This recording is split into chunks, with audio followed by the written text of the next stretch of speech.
Officer Nick Burko, a 5-year veteran of this department, an ex-Marine, and a Persian Gulf veteran, was killed due to the actions of a recidivist felon whose rap sheet defies belief.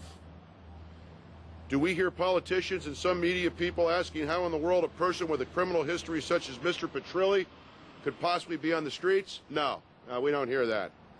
Do we have the written media asking questions like, how could a 19-year-old man with 2 pending felony charges and a motion to revoke issued by the district attorney's office possibly be on the streets of San Francisco?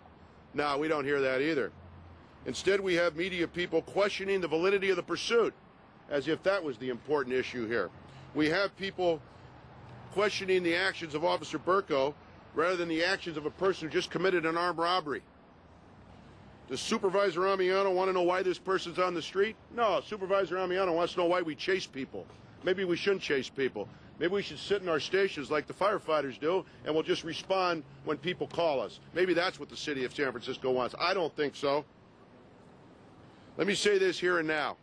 Officer Burko did nothing wrong in the pursuit, and that will be brought out when the investigation is complete.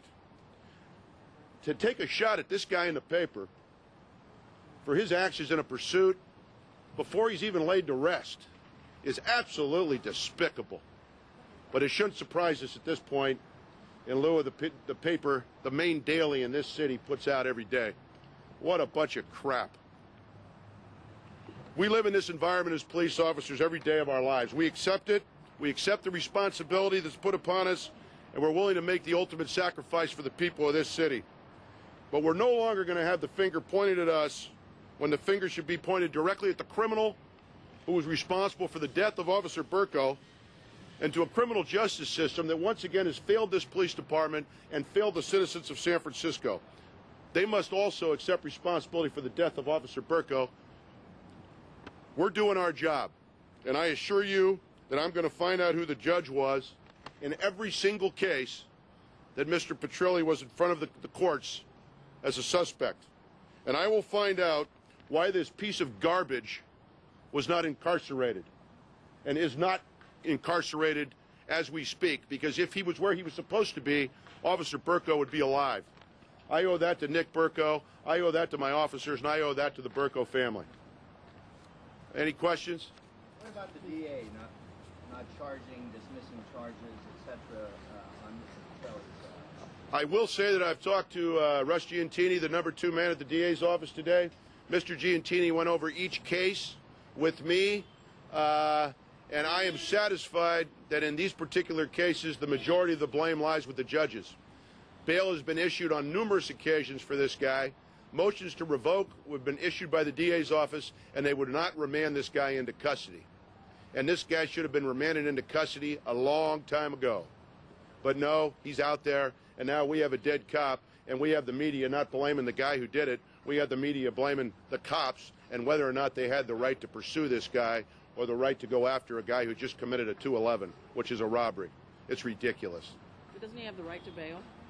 Oh, sure, he's got the right to bail, but I think when you bail once and then 3 weeks later you are caught for another crime and you bail again, and then when you are you do not respond to a motion to revoke your probation, you fail to appear, and then 4 months later when you go to court, rather than the judge revoking you, remanding you into custody, the judge says, oh, well, what the heck, you know, we know you didn't show up on the motion to revoke, and we know you have 2 felonies pending, but we're going to let you go again.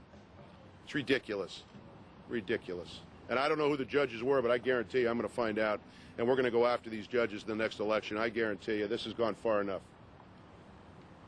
So it's at the discretion of the judges is what you're saying? Everything's at the discretion of the judges, and I've said for a long time that they seem to be the unaccountable people in the criminal justice system. We're held to a certain standard, the DA's held to a certain standard, and every day those judges sit up there and they make, in my opinion, ridiculous rulings with regards to letting these people walk the streets, and they have no accountability and no responsibility. And I'm going to find out this time, because one of our cops is dead, who's to blame for this. And I'm going to find out who the judges were and why this happened. Captain Cashman just told us that he was going to file first-degree murder charges against these 4. What do you think that's going to end up? I think that the DA will pursue murder charges. I think murder charges are appropriate. I don't know all the details of the case. I don't know who the driver of the vehicle was. These people had obviously, and I think the facts will show eventually, that these people had committed armed robbery. The cops were well within their rights to pursue. I would like to think that the people of San Francisco would like us to pursue these people, armed felons with guns, robbing people. If you don't want us to chase them, okay, we won't chase them. But I kind of thought that's what our job was. And a cop died because of it, and because this guy's on the streets. Gary, you